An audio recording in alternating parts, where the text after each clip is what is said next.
Hello everyone, I'm Dr. Mandy Sohanzadeh. I'm making this video for my Unit 11.1 students, but if you're not my student, you're more than welcome to use this video, and I hope you enjoy. Well, I'm going to teach logic, and I'm going to start from definition of statement or proposition. Actually, in logic, a statement or proposition is a declarative statement that is either true or false, but it's not both at the same time. So it's either true or false. For example, I tell you that 2 is an even number, so it's true. It cannot be true and false at the same time. So it's a declarative statement 2, and it's true. So this is an example of logical statement. Or for example, I tell you 7 is an even number. It's a declarative statement. It's actually false. It's not true and false at the same time. So it's a logical statement. But for example, if I have something like my cat is beautiful, right? So this is a statement that can be both true and false. I might think that my cat is beautiful, and someone here might think that, it's not. Well, or I say that my house is big, maybe that's my opinion. I think that my house is big, but someone here, thinks that my house is not big. So this statement can be true and, false at the same time. So they're not logical statements or propositions. So, as we said, so statement is a declarative sentence which is either true or false. Well, in this case, some sentences like, when they're giving orders, like commands, or they're asking questions, or their opinions, they're not statements because they're not either true or false. For example, read page 23 to 55. It's like giving order, right? So it's like a command. Or for example, this movie is the greatest movie of all time. That might be, someone's opinion, and maybe I don't agree with that. So this is not statement or proposition. Well, we are talking about true and false. So it's very similar to Boolean algebra that we have, right? So we have a statement, it's either true or false, right? It's very similar to Boolean algebra that we have 0 and 1, and that's what we are using in binary number system, right? 0 and 1. And, it's using computer science when we're talking about number system. We're going to go back to this topic. So, symbolic logic. Well, in symbolic logic, for example, I'm talking about statements, and I can represent this statement with a letter like P, P, Q, R. We usually use actually lowercase letters. For example, London is the capital of England, right? So it's either true or false. It's a statement. I can represent this statement with P. Or for example, Shakespeare wrote the TV series Modern Family. So it's actually, statement. It can be either true or false, not both at the same time. And I can represent this statement with Q. So this is the symbolic logic we use. Is actually letters, lowercase letters, P, Q, R, S, to represent the statements. Well, negation statement. Let's say I say London is the capital of England, right? Well, the statement, the negation of this statement, I can show that, with this simple negation, right? And so the negation is London is not the capital of England. Or I can say that it is not true that London is the capital of England. So that's the same, right? So I have P statement, which is London is the capital of England, and I have the negation. This is the symbol that I used to show the negation. And it says London is not the capital of England, or it's not true that London is the capital of England. Well, we frequently, see statements that they contain words like all, some, no, none. They start with these words, and we call these words quantifiers. And the statements that they have these words, right? We call them quantified statements. For example, all instructors in MRU have a PhD degree. Or some students are from Ontario.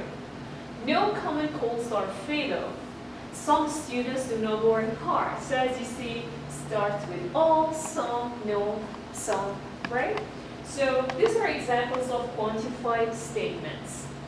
Well, we can explain them in another way that has the same meaning. So these statements, they have equivalent, way to actually express them. For example, when I say all A are B, I can say that there are no A that are not B. And these two are actually equivalent. So to clarify that, I can actually use a graph to show you. All A are B.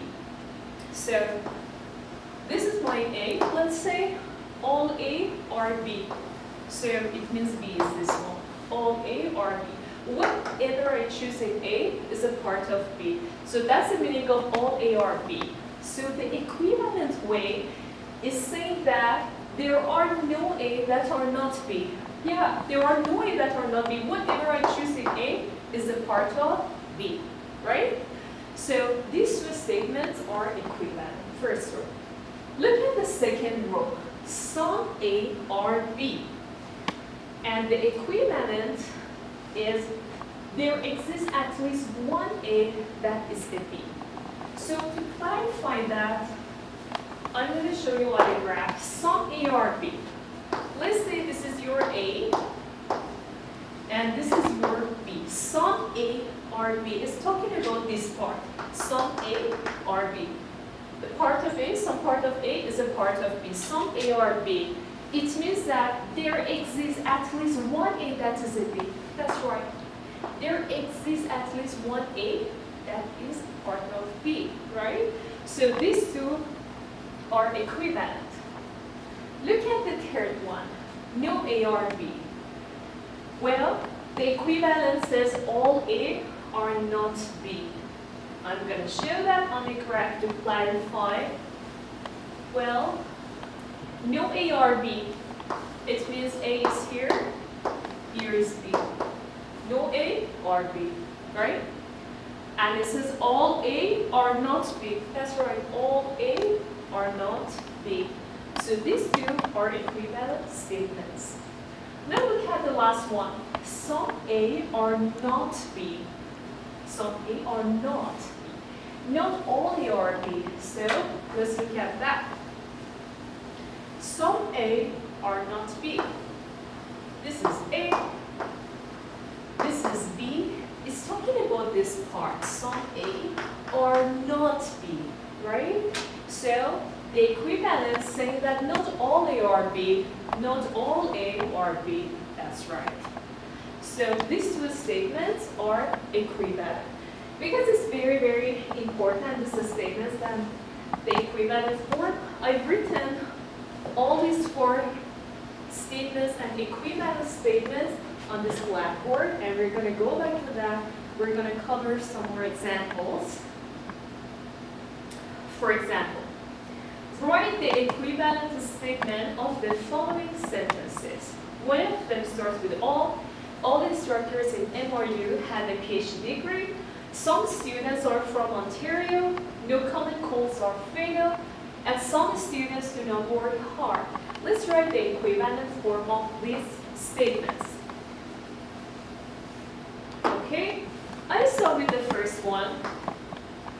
All instructors in MRU have a PhD degree. Well, I look at this table that I have here. The sentence has this form, all A are B. All instructors in MRU have a PhD degree. So what's the equivalent here? There are no A that are not B. So I say there are no instructors in MRU who do not have a PhD degree. Okay? So all instructors in MRU have a PhD degree. There are no instructors in MRU who do not have a PhD degree. So that's the first one. Look at the second one. Some students are from Ontario. So it's very similar to this one. Some A are B. Some students are from Ontario. Well, here's the equivalent one. There exists at least one student who's from Ontario, right? So some A or B, some students are from Ontario.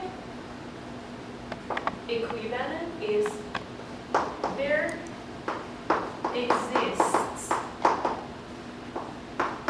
at least one student who is from Ontario. Good. Look at the third one. No common colds are fatal. Starts with no. No common colds are fatal. Okay, it's very similar to this one. No A or B. No common colds are fatal. Well, the equivalent is all A are not B. All common colds are not fatal. Okay, so no common colds are fatal. Equivalent, all common colds are not fatal.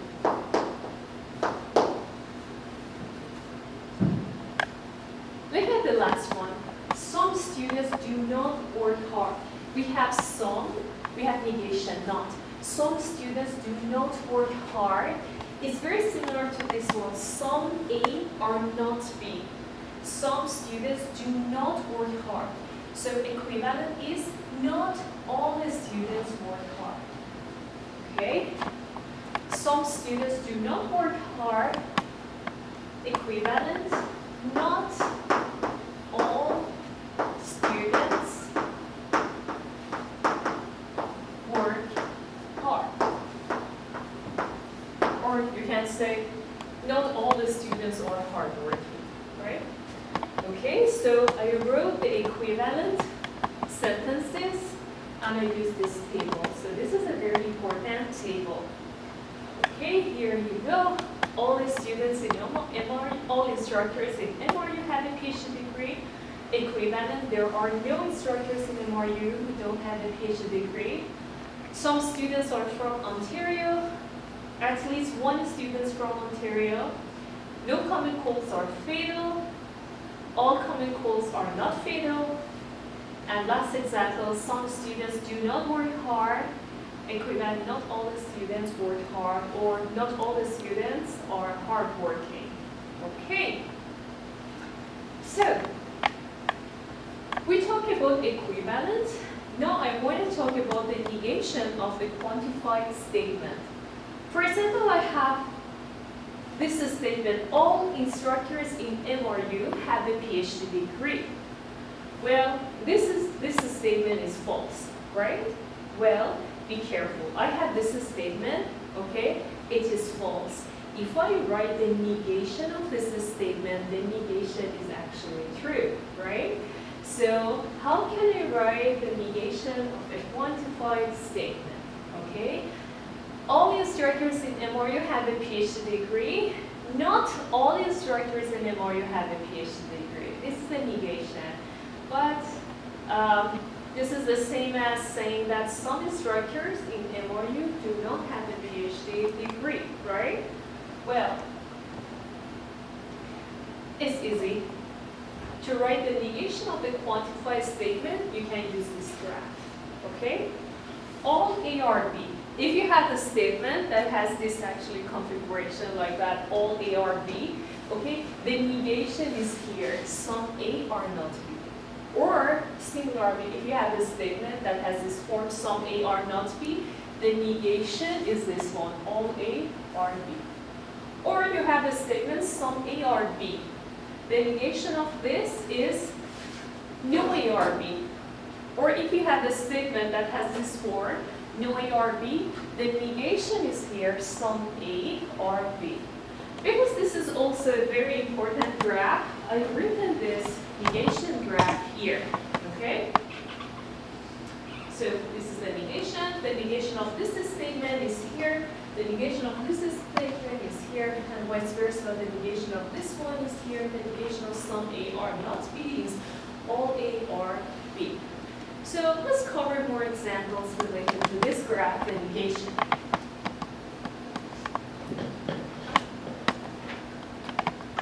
Well, here, write the negation of the following sentences.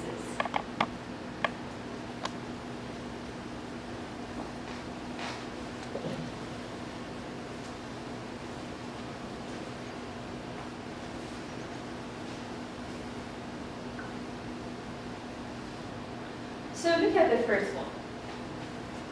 All instructors in MRU have an office, okay? So that's the form of all A or B, okay? So we said that we have all A or B, right? The negation is some A or not B. Some A or not B. These two. All instructors in MRU have an office. All instructors in MRU have an office. So the negation is some instructors in MRU do not have an office. Okay? So I write it down here. Some instructors in MRU do not have an office. Look at the second one. Some students do not submit their assignments. So some and not. Some students do not submit their assignments. It's like here, some students do not submit their assignments. The negation is all the students submit their assignments. All students submit their assignments.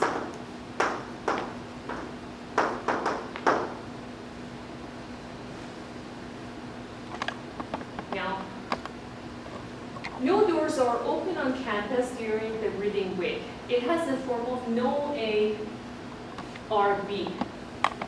So, no A or B.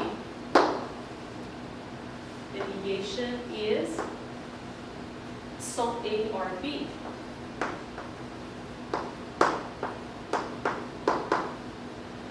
No A or B. No doors are open on campus during the reading week. Negation is some A or B. Some doors are open on campus during the reading week. So some doors are open on campus during the reading week. Look at the last one. Some students use the treadmills in the library. Okay? Is this form? Some students use the treadmills in the library. So negation is no students use the treadmills in the library. No students use the treadmills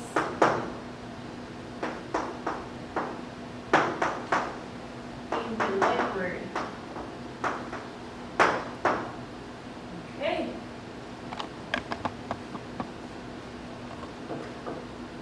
No A or B, right? If I want to negate that, even if I find one A that is a B, I'm going to negate the sentence. So it means some A or B, right? Or all A or B. Even if I find one A which is not a B, I'm going to negate the sentence. So the negation is some A or not B. So these two graphs are very important, the negation and also the table for equivalent. So make sure that you learn this graph and that table. Here you go. This is the statement, this is a negation, this is just the example that we went through. So you can find in the slides. So here you go. Now, what about the compound statements? So far we have talked about simple statements, right? We can have compound statements that they have connectives, right? For example, like here, if you invest in Rigid Incorporated, then you get rich. I see two simple statements here. One of them is that you invest in Rigid Incorporated, and the other one is that you get rich, right? These two simple statements have been combined, right, with connectives. The connectives that I see here is if and then that has connected these two statements. So we call this kind of statements compound statements. And we have used if-then connective in this example, right? So I can keep going and say if you didn't invest in Rigid Incorporated, therefore you didn't get rich. Using logic, I give you an argument just like this, and I'm going to ask you whether or not it's logically valid. We're going to go back to that one, so don't worry. Let's focus on compound statements first.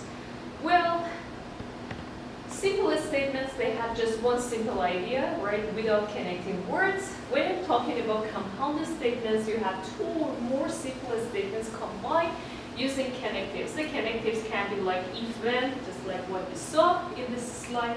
It can be and, right? Can be or, connecting, two simple statements using or it can be, for example, if and only if. So let's see how we work. I'm going to start with and. We call that conjunction. If you have two statements, we call one of them P, the other one Q, and actually you combine, right, these statements P and Q and use the word and, right, we have conjunction, right? So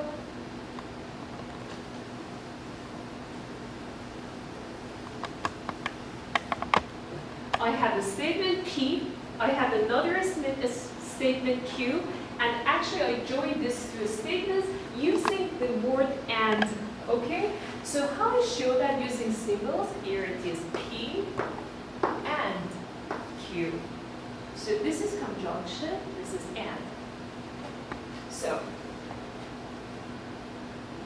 the word and is a conjunction, and the statement P and Q, okay, is true if both P and Q are true. Otherwise, right, the whole thing is false. Don't worry, I'm going to go back to this one, but it's very, very important statement, so I'm going to write it down on the blackboard. We're going to go back to this statement later. So, statement P and Q is true if both P and Q, if both P and Q are true. Otherwise, it's false. It's very important. I will go back to this statement. So we have one statement P, one statement Q. We have connected these two using conjunction, the word and that's how we show that using symbols.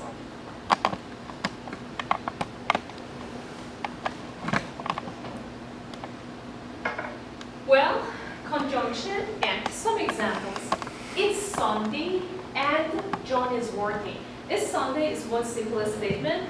John is working is another simple statement. I have combined these two using the word and, right?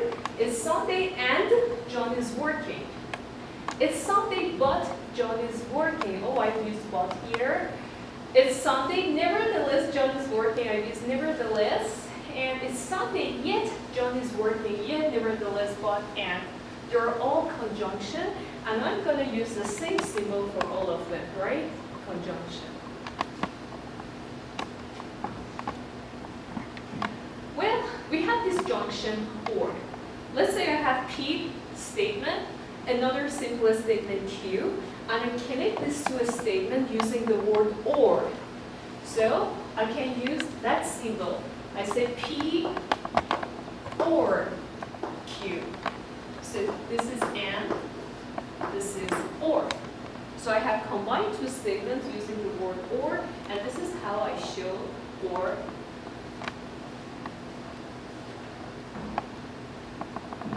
So the statement P or Q is true if at least one of the statements P and Q is true. Otherwise, P or Q is false. Don't worry, I'm going to go back to this statement. It's very important, so I'm going to write it down on the blackboard. So the statement P or Q is true when at least one of the statements P and Q is actually true. If one of the statements P and Q is true. Otherwise, it's false.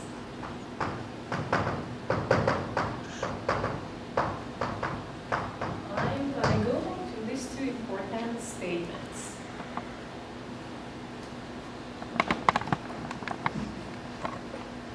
Well, one example of or, right?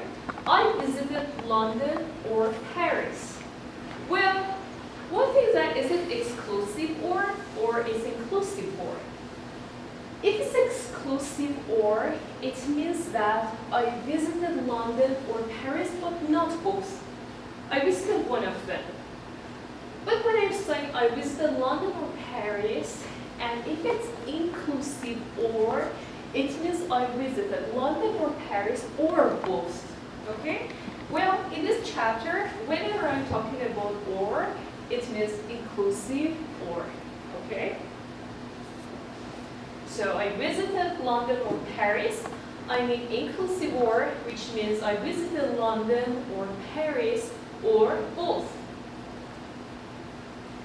So look at here one example or statement. You take the final exam, simple statement, I call that P. Another statement is that you complete all the assignments, another simple statement, and I call that Q. Okay? So you take the final exam or you complete all the assignments. So if I want to use symbols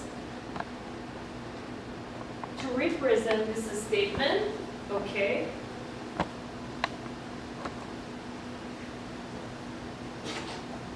that's what I do. So it says, you take the final exam. You take the final exam is P. P. Or, okay, or you complete all the assignments. You complete all the assignments is Q. So I'm representing this statement with symbols. Here we go. You can hear, is it you take the final exam? You take the final exam is P. Okay?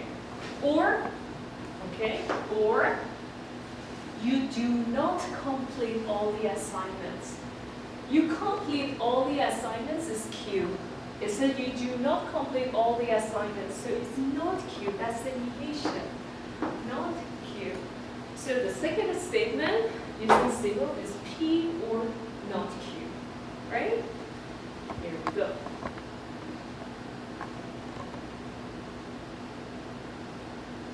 Another connective is if-then. Just like I said, you know, if you invest in Rigid Incorporated, then you get rich, right? If-then.